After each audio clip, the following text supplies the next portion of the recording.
Pemirsa, ketiga pasang bakal calon presiden berangkat dari latar belakang yang berbeda. Prabowo lama meniti karir sebagai prajurit, Anies yang dibesarkan di dunia akademis, lantas Ganjar yang merupakan politisi sejak lama dan kader PDIP sejak 2004. Lalu bagaimana tiga bakal capres ini menyiapkan jalan mereka menuju kursi presiden?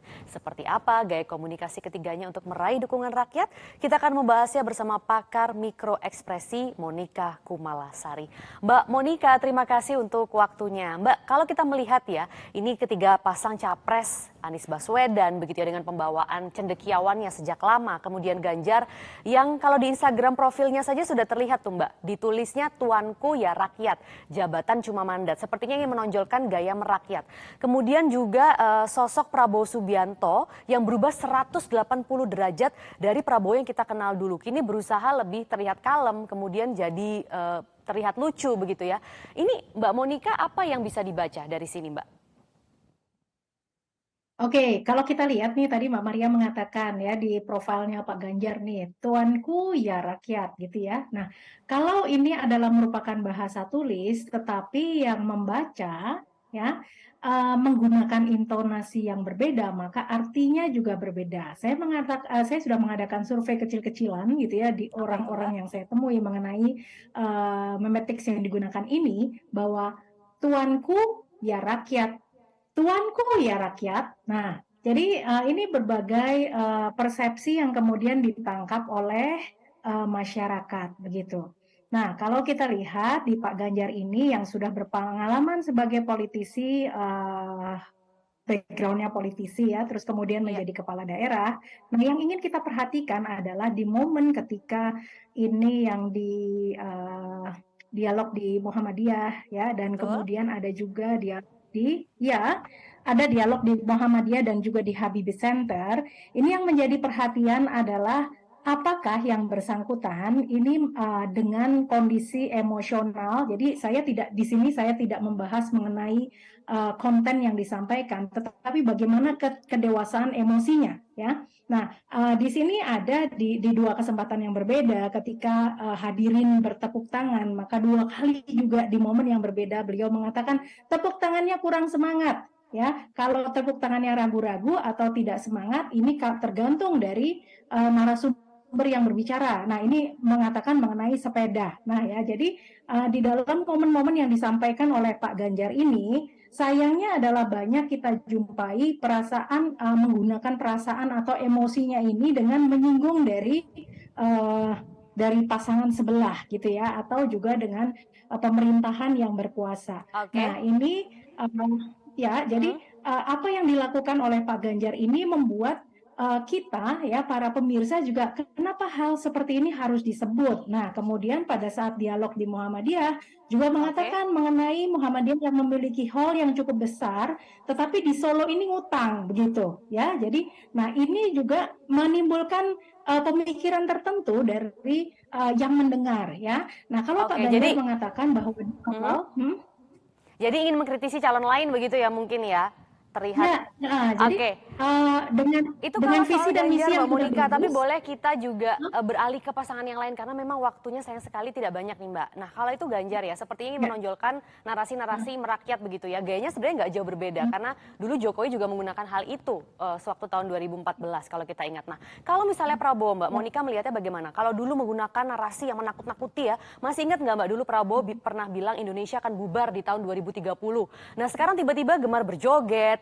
Apakah memang perubahan-perubahan seperti ini begitu itu merupakan strategi kampanye mereka? Ya, ini ada perubahan, sekarang kelihatan lebih fun dan sebagainya, tetapi dalam konteks tertentu, maka baseline-nya tetap tidak berubah dengan menggunakan, kalau kita mengatakan body language ini adalah button dengan kemudian suara yang dihentak-hentak. Nah, ini tidak mengalami perubahan. Artinya, sekarang kalau memang saya memperhatikan dari ketiga paslon ini, mereka kayak Mhm. bagi coupling, mana yang menunjukkan kedekatan kepada publik. Nah, di paslon nomor 2 ini ya Pak Prabowo ini adalah beliau menunjukkan ya suasana yang lebih nothing tulus seperti itu ya, Oke. tetapi baseline-nya juga tidak berubah nih gitu. Oke, meskipun lebih fun begitu ya Mbak. Kalau misalnya nih Mbak, sekarang kita beralih ke pasangan berikutnya yaitu Anies ya. Gayanya sebenarnya kan kalau kita lihat konsisten ya dari latar belakang akademis, tentu banyak narasi-narasi yang memang sangat erat hubungannya dengan narasi-narasi cendekiawan begitu ya. Dan juga kebanyakan narasi yang digunakan memang antitesis dengan kebijakan yang ada sekarang. Nah, bagaimana Mbak Monica melihat kalau dari Anies Baswedan ini? Oke, kalau kita lihat dari suasana emosionalnya, maka apa yang disampaikan oleh Pak Anies ini banyak mengatakan fakta. Artinya ketika mengatakan mengenai fakta, tidak ada kebocoran-kebocoran emosi yang muncul dari facial expression dan juga dari gestur yang terlihat. Nah, Pak Anies juga menggunakan, kalau tadi Pak Ganjar mengatakan mengenai menyinggung dari capres sebelah begitu ya. Nah, ini kalau Pak Anies menyinggung tetapi dengan mengatakan bahwa di pemerintah pusat atau Indonesia mengalami kemunduran. Jadi tidak melihat kepada individunya tetapi secara global. Jadi Indonesia mengalami kemunduran. Nah, itu yang disampaikan oleh beliau ya. Nah, kemudian ketika mengatakan mengenai saya pernah menjadi kepala daerah begitu, dan ini tidak ada instruksi dari atas ke bawah. Nah, ketika mengatakan mengenai hal ini ada mikro ekspresi yang nampak. Jadi mikro ekspresi yang disebut dengan konten ya. Satu konten adalah menganggap bahwa ini suatu hal yang tidak baik, bahwa tidak ada instruksi dari atas ke bawah. Nah, seperti itu. Nah, jadi yang dikomplain ya, atau yang sindir oleh beliau adalah mengenai ranah dari keputusan yang diambil oleh pemerintah di atas. Gitu. Jadi tidak Narasi-narasi menuju antitesis kepada seperti itu ya, Mbak Monica ya. Tapi dari semua ketiga pasangan calon, adakah Mbak Monica melihat yang dibuat-buat begitu narasinya, Mbak? Kalau Pak Anies, kita mulai dari satu dulu ya, ini tidak ada preferensi apa-apa, tapi nomor satu konsisten dengan fakta dan kemudian tidak banyak emosional yang terlibat, tidak ada kebocoran. Artinya kita melihat apakah konsisten antara verbal yang dikatakan dengan non-verbalnya. Jadi kalau kita mengatakan seperti ini, kematangan emosi juga ada pada Pak Anies gitu. Jadi kita tidak melihat ada sesuatu yang agak kurang berkenan begitu ya. Yang kedua, kalau dari Pak Prabowo ya, seperti dikatakan bahwa Pak Prabowo ini sekarang sudah berubah dibandingkan dengan 2 periode sebelumnya begitu. Memang sekarang berubah ya, jadi lebih lucu, lebih fun, gemoy dan sebagainya, tetapi juga di beberapa hal ini tetap muncul mengenai gaya bahasa yang sudah merupakan baseline-nya, merupakan satu tekanan-tekanan. Ini karena beliau juga dengan background sebagai militer ya. Dan kemudian yang ketiga adalah Pak Ganjar, ini banyak sekali kalau kita menggunakan antara thinking dengan feeling, lebih banyak menggunakan feeling daripada thinkingnya begitu. Jadi ada kebocoran begitu. Baik, menarik sekali analisanya. Terima kasih pakar mikroekspresi Monica Kumalasari sudah berbagi informasi di Berita Pemilu kali ini. Salam sehat Mbak Monica.